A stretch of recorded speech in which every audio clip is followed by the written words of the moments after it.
ಪ್ರಭು ನ್ಯೂಸ್ಗೆ ಸ್ವಾಗತ.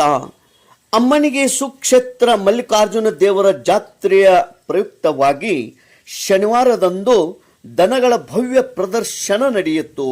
ಇದರಲ್ಲಿ ಜವಾರಿ ಹೋರಿ ಜೋಡಿಗಳು, ಎತ್ತಿನ ಜೋಡಿಗಳು ಭಾಗವಹಿಸಿದ್ದವು. ಅತಿ ಆಕರ್ಷಕವಾದಂತಹ ದನಗಳ ಭವ್ಯ ಪ್ರದರ್ಶನ ನಡೆಯಿತು. ಹಲ್ಲು ಹಚ್ಚದೆ ಜೋಡಿ ಹೋರಿಗಳು, 2 ಹಲ್ಲಿನ ಜೋಡಿ ಹೋರಿಗಳು, 4 ಹಲ್ಲಿನ ಜೋಡಿ ಹೋರಿಗಳು, ಜೋಡಿ ಎತ್ತುಗಳು ಹಾಗೂ ಸರ್ವಶ್ರೇಷ್ಠ ಹಲ್ಲು ಹಚ್ಚದೆ ಹೋರಿ, ಸರ್ವಶ್ರೇಷ್ಠ 2 ಹಲ್ಲಿನಿಂದ 6 ಹಲ್ಲಿನವರೆಗೆ ಇರುವಂಥ ಜೋಡಿ ಹೋರಿಗಳು ಈ ಒಂದು ಪ್ರದರ್ಶನದಲ್ಲಿ ಪಾಲ್ಗೊಂಡಿದ್ದವು. ಪ್ರತ್ಯೇಕವಾಗಿ ಬಹುಮಾನ ವಿತರಣೆ ಮಾಡಲಾಯಿತು. ಅದೇ ರೀತಿ ಸ್ಪರ್ಧೆಯಲ್ಲಿ ಭಾಗವಹಿಸಿದಂಥ ಎಲ್ಲ ಎತ್ತಿನ ಜೋಡಿ ಮತ್ತು ಹೋರಿನ ಜೋಡಿಗಳ ಮಾಲಕರಿಗೆ ಬಕೆಟ್ ಮತ್ತು ಬುಟ್ಟಿಗಳನ್ನು ಕಾಣಿಕೆಯಾಗಿ ನೀಡಲಾಯಿತು. ನಗದು ಬಹುಮಾನ, ಶೀಲ್ಡ್, ಪ್ರಮಾಣ ಪತ್ರ.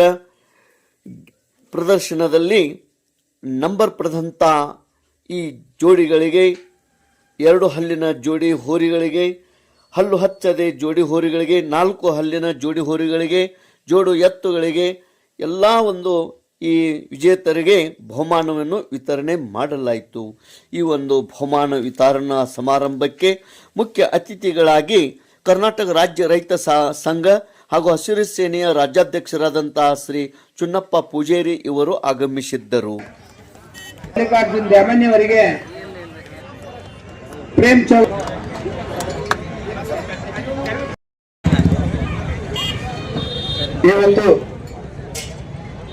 ಈ ಜಾತ್ರೆಯಲ್ಲಿ ನಮ್ಮೆಲ್ಲ ಪಶು ವೈದ್ಯಾಧಿಕಾರಿಗಳನ್ನ ಕರೆಸಿ ಈ ಜಾನುವಾರುಗಳ ಆಯ್ಕೆಯಲ್ಲಿ ತೀರ್ಪುದಾರರಾಗಿ ಕಾರ್ಯನಿರ್ವಹಿಸಲು ನಮ್ಮ ಸ್ನೇಹಿತರಾದ ರಾಜು ಮೇತ್ರಿ ಅವರು,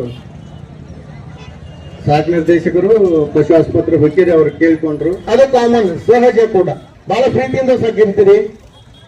ಆದ್ರೆ ಯಾರೋ ಇತರಾಗ ಬಹುಮಾನ ಸಿಗದೇ ಇದ್ದವ್ರ ತಪ್ಪಾಗಿ ಭಾವಿಸಬಾರದು.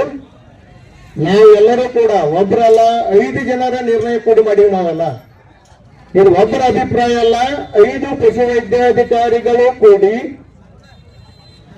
ಎಲ್ಲರೂ ನಿರ್ಣಯ ಮಾಡಿ ನಾವು ಈ ಬಹುಮಾನವನ್ನ ನಂಬರ್ಗಳನ್ನ ನೀಡಿದ್ದೇವೆ. ಇದಕ್ಕೆ ತಾವೆಲ್ಲರೂ ಸಹಕಾರ ಮಾಡಬೇಕು. ಸಂತೋಷ ಆಗ್ತದೆ. ಯಾಕಂತಂದ್ರೆ ಇವತ್ತ ಹಳ್ಳಿಗಳಲ್ಲಿ ಇರ್ತಕ್ಕಂಥ ಏನಿದು ಸಂಸ್ಕಾರ, ಕುಸ್ತಿ ಇರ್ಬೋದು, ಕಬಡ್ಡಿ ಇರ್ಬೋದು, ಮತ್ತು ಹಲವಾರು ತಾವೆಲ್ಲ ಈ ರೈತರಿಗೆ ಮತ್ತು ಈ ಸಂಸ್ಕಾರಕ್ಕೆ ಹೊಂಟಕ್ಕಂಥ ಏನು ಕಾರ್ಯಕ್ರಮಗಳನ್ನು ಮಾಡ್ತಾ ಇದ್ದೀರಿ. ಅಮ್ಮನಿಗೆ ಗ್ರಾಮದ ಎಲ್ಲ ಭಕ್ತಾದಿಗಳು ಬಹಳ ಸಂತೋಷ ಅನಿಸುತ್ತೆ. ಅದರೊಳಗೆ ವಿಶೇಷವಾಗಿ ಇವತ್ತು ಹೋರಿ, ಜವಾರಿ ಹೋರಿಗಳನ್ನ ನಂದಿ ಅಂತಾರೆ. ನಂದಿ ಅವನ್ನ ನಾವೇನು ಮುಂದಿನ ದಿನ ಮಾಡಿದಾಗ ನಾವೆಲ್ಲರೂ ಕೂಡ ಈ ಜವಾರಿ ಆಕಳಗಳನ್ನ ಉಳಿಸ್ಕೊಂಡು ಹೋಗಲೇಬೇಕಾಗಿತ್ತು. ಅಮ್ಮನಿಗೆ ಗ್ರಾಮಕ್ಕೂ ಆಗಬೇಕು, ಸುತ್ತಮುತ್ತ ಇರ್ತಕ್ಕಂಥ ಎಲ್ಲ ಹಳ್ಳಿಗಳಿಗೆ ಕೂಡ ನೀರಾವರಿ ಆಗ್ಬೇಕು. ಯಾಕಂದ್ರೆ 79 ವರ್ಷ ಸ್ವತಂತ್ರ ಸಿಕ್ ಇಲ್ಲೇ ನಿಮ್ಗೆ 20 ಕಿಲೋಮೀಟರ್ 25 ಕಿಲೋಮೀಟರ್ದಾಗ ಡ್ಯಾಮ್ ಇದ್ದು ನೀವು ಹಲವಾರು ಜಿಲ್ಲೆಗಳಿಗೆ ನೀರು ಕೊಟ್ಟಿದ್ದೀರಿ. ಲಕ್ಷಾಂತರ ಕುಟುಂಬಗಳು ಬದುಕಿದಾವ. ಹುಕ್ಕೇರಿ ತಾಲೂಕಿನಿಂದ ಜಾಗ ಕೊಟ್ಟವ್ರು, ನೀವು ಡ್ಯಾಮ್ಗೆ ನೀರು ಅವಕಾಶ ಮಾಡಿಕೊಟ್ಟವ್ರೆ. ಇವತ್ತು ಪಾಪ ತಮಗೆ ನೀರಿಂದ ಹಲವಾರು ಹಳ್ಳಿಗಳ ಇವತ್ತ ತೊಂದರೆ ಅನುಭವಿಸುತ್ತವೆ. ನಾನು ಸಂಜೆ ಅವರಿಗೆ ಪದೇ ನಾಗರಾಜ್ ಅವರಿಗೆ, ನಮ್ಮ ಗೌಡರಿಗೆಲ್ಲ, ಆನಂದ್ ಅವರಿಗೆಲ್ಲ ಹೇಳ್ತಿರ್ತಾರೆ, ನೀವೇನು ಸಾಧನೆ ಮಾಡಬಾರಪ್ಪ, ಮೊದಲ ನಿಮ್ಮ ತಾಲೂಕು ನೀರಾವರಿ ಆಗಬೇಕು. ಅದಕ್ಕಾಗಿ ಎಲ್ಲ ಹಳ್ಳಿಗಳನ್ನು ಸಂಘಟನೆ ಕಟ್ಟರೆ ಜನ ಯಾವ್ದು ಓಟ್ ಹಾಕ್ತಾರೆ, ಓಟ್ ಹಾಕಿದವರಂತೂ ಇಲ್ಲಿವರೆಗೆ ನೀರಾವರಿ ಮಾಡಲಿಲ್ಲ. ನಾವೇ ರೈತರು, ನಮ್ಮ ಬದುಕು ಹಾಳಾಗತ್ತದ. ಹೌದು, ನಮ್ಮ ಕುಟುಂಬ ಹಾಳಾಗತ್ತ. ನೀವು ಕಬ್ಬು ಬೆಳಿಬೇಕಾಗಿತ್ತಿಲ್ಲ. ಇವತ್ತು ಕಬ್ಬು ಬೆಳೆದಪ್ಪ ಅಂದ್ರೆ 3,300 ನೀವೇ ತಗೋತೀರಿ. ಕೆಲವು ಜನ ಅಂತಷ್ಟು ಕಬ್ಬು ಬೆಳಿತಾರೆ. ಇನ್ನ ಬಹಳ ಜನ ರೈತರಿಗೆ ಎಲ್ಲ ರೀತಿಯಿಂದ ಬೆಳೆ ಬೆಳಿಬೋದು. ಕಬ್ಬು ಒಂದೇ ಅಲ್ಲ, ನೀರಿತ್ತಪ್ಪ ಅಂತಂದ್ರ ನಾವು ಎಲ್ಲಾ ಬೆಳೆಗಳನ್ನು ಬೆಳಲಿಕ್ಕೆ ಸಾಧ್ಯತೆ. ಅದಕ್ಕಾಗಿ ತಾವು ಅಮ್ಮನಿಗೆಯಲ್ಲಿ ಇರ್ತಕ್ಕಂಥ ಸುತ್ತಮುತ್ತ ಇರ್ತಕ್ಕಂಥ ಎಲ್ಲ ರೈತ ಬಂಧುಗಳು ಪಕ್ಷಾತೀತವಾಗಿ ಪಕ್ಷ ಜಾತಿ ಭೇದ ಹೊರತುಪಡಿಸಿ ನೀರಿಗೇನು ಜಾತಿ ಇಲ್ಲ. ಹೌದು, ನೀರು ಬತ್ತಪ್ಪ ಅಂದ್ರೆ ಅದೇನ ಈ ಪಕ್ಷ ಅಂತಂದನು ಈ ಜಾತಿ ಅಂತಂದನು ನೀವು ನೀರು ತಂದ ಮತ್ತೆ ನೀರು ಅಷ್ಟು ಇಲ್ಲ. ನೀರು ಹೆಂಗ್ ಭೇದ ಭಾವ ಇಲ್ಲ. ನಾವೆಲ್ಲರೂ ಕೂಡ ಹುಕ್ಕೇರಿ ತಾಲೂಕಿನ ಅವನು ಕೊಡುವಂತ ಅದೇ ರೀತಿ ವಿಶೇಷ ಬಹುಮಾನ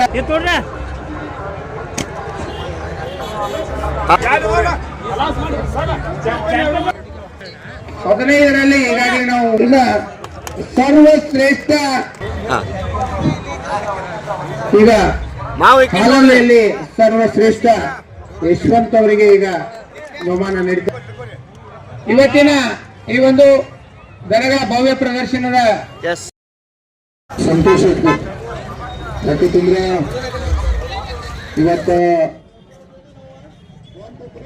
ಹಳ್ಳಿಗಳಲ್ಲಿ ಇರ್ತಕ್ಕಂಥ ಏನಿದು ಸಂಸ್ಕಾರ ಕುಸ್ತಿ ಇರ್ಬೋದು, ಕಬಡ್ಡಿ ಇರ್ಬೋದು ಮತ್ತು ಹಲವಾರು ತಾವೆಲ್ಲ ಈ ರೈತರಿಗೆ ಮತ್ತು ಈ ಸಂಸ್ಕಾರಕ್ಕೆ ಹೊಂದತಕ್ಕಂಥ ಏನು ಕಾರ್ಯಕ್ರಮಗಳನ್ನು ಮಾಡ್ತಾ ಇದ್ದೀರಿ ಅಮ್ಮನಿಗೆ ಗ್ರಾಮದ ಎಲ್ಲ ಭಕ್ತಾದಿಗಳು ಬಹಳ ಸಂತೋಷ ಅನಿಸುತ್ತೆ. ಅದರೊಳಗೆ ವಿಶೇಷವಾಗಿ ಇವತ್ತು ಹೋರಿ ಜವಾರಿ ಹೋರಿಗಳನ್ನ ಅವನ್ನ ಮುಂದೆ ಬಂದಾಗ ನಾವೆಲ್ಲರೂ ಕೂಡ ಈ ಜವಾರಿ ಆಕಳಗಳನ್ನ ಉಳಿಸ್ಕೊಂಡು ಹೋಗಲೇಬೇಕಾಗಿತ್ತು.